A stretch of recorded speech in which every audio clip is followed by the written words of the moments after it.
হ্যাঁ বুঝছই এবার সেদিন যাবো আসলা গেল ঢুকবো ভাই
सर उधर वाला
Cara-cara udah lancar ini fighter, fighter mana keluar.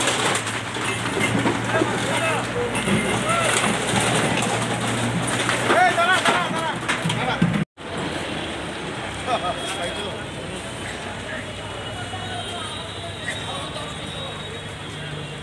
Era kuda dile babar naam ya, condition ite kuda kaise kuda. Jora Shuven জোর হয় কি বল এই দাদা আপনারা তো সাইড দেন এক বল নিলে কই না এক বল দুই বল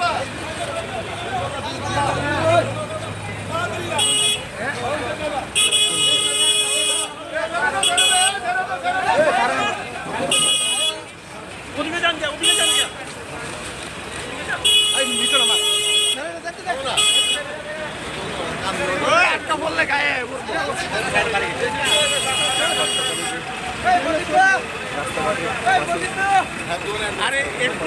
আমার স্কুটি নিয়ে গেছে নিচে গা আরে কি আরে ভাই তোমার ক্যামেরা পিচ্ছো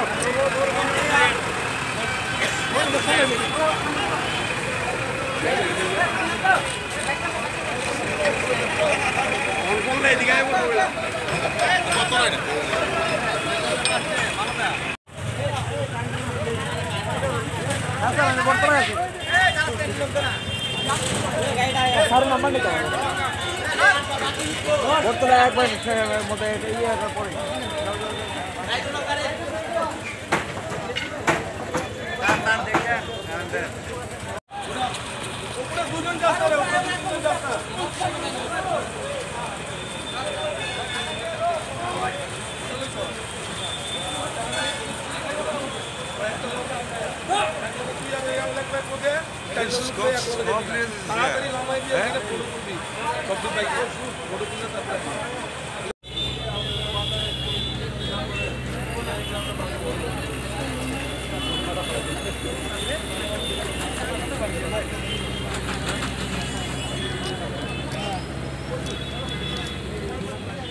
আমাদের পৌর নিগম গঠন হওয়ার আগে আমরা আগরতলা পৌরবাসীকে বলেছিলাম যদি আমরা দায়িত্ব পাই আগরতলা পৌর নিগম পরিচালনার ক্ষেত্রে আমাদের বিজেপি পরিচালিত পৌর নিগম হয় তবে আমরা আগরতলা শহরকে সুন্দর পরিচ্ছন্ন করা, যানজট মুক্ত করা, নেশামুক্ত ত্রিপুরা যে ডাক দেওয়া হয়েছে আমাদের রাজ্য সরকারের পক্ষ থেকে সেটাতে আমরা এই কাজটা শুরু করব।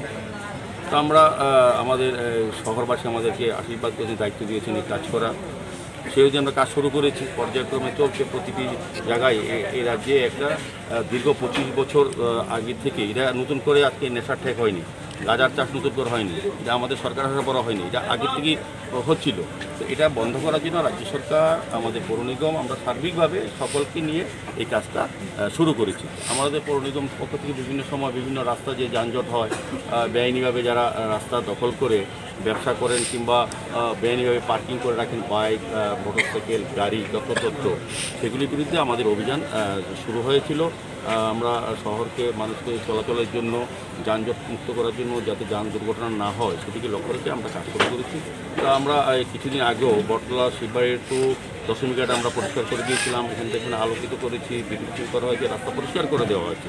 তারপর দেখেছি যে একটা ব্যাড প্র্যাকটিস এই শহরে আবারও ওই লোকগুলি এই রাস্তা পাড়ে বসে থাকে এবং যত বাইক রেখে বাজার করতে আসে বা দোকানদারও রাখে। আমরা অনেকবার অনুরোধ করেছি, আবেদন করেছি, আমাদের এই এলাকার যারা বসবাস করে বিশেষ করে এবং যারা এই রাস্তাটা ব্যবহার করে তারা কিন্তু আমাদের কাছে সবসময় একটা অভিযোগ করে এবং তাদের একটা বিশাল সমস্যা আমরা অনুধাবন করি। সেই অনুযায়ী আমরা ব্যবস্থা গ্রহণ করছি। আজকে পুনরায় এই বটতলা শিববাড়ি টু দশমীর রাস্তা আমরা পরিষ্কার করতেছি। এখানে যতগুলি বাইক বেআইনিভাবে রাখা ছিল পার্কিং জোন না, সেগুলি তুলে নেওয়া হয়েছে এবং পাশাপাশি আমরা লক্ষ্য করেছি আমাদের নেশা মুক্ত ত্রিপুরা করতে যে কাজগুলি শুরু হয়েছে, আমরা বিভিন্ন বাজারগুলি, শুধু বটতলা বাজার নয়, আমরা জানি মহারাজগঞ্জ বাজার, লেকটুঙ্গি, প্রত্যেকটি বাজারে এই ধরনের বেআইনি মদের ঠেক আছে, যেখান থেকে যুব সম্প্রদায়, আমাদের যে ভবিষ্যৎ প্রজন্ম যেটা নষ্ট হয়ে যাচ্ছে। আমাদের এখানে বাজারে বসবাস করেন, শুনতে আপনারা জানবেন এই এলাকা, এই বটতলা যারা ব্যবসায়ী, তাদের অনেক পরিবারের মহিলারা আমাদের কাছে অভিযোগ করেছে যে মদের জন্য তাদের পরিবার ধ্বংস হয়ে যাচ্ছে, তাদের সন্তান সন্ততি নষ্ট হয়ে যাচ্ছে এবং সমাজ কলুষিত হচ্ছে। এবং এই এলাকার লোকজনও আমাদের কাছে অনেকবার বিভিন্ন ক্লাব, সংস্থা, সামাজিক সংস্থা আমাদের কাছে অভিযোগ করেছে। যে আজকে আমরা গতকাল 2 দিন ধরে আমরা সিদ্ধান্ত নিয়েছি আগরতলা পৌর নিগমে আলোচনা করে যে আমরা শহরকে যানজট মুক্ত, শুধু এই এলাকা নয়, আগরতলা এখন বটতলা থেকে কামারচুমনি, শকুন্তলা রোড, তুলসীপতি এলাকা সহ আগরতলা শহরে বিভিন্ন জায়গায় যেখানে বেআইনিভাবে রাস্তা দখল করে মানুষ ব্যবসা করছেন তাদেরকে ছড়িয়ে দেবো। যাদের ভ্যান্ডার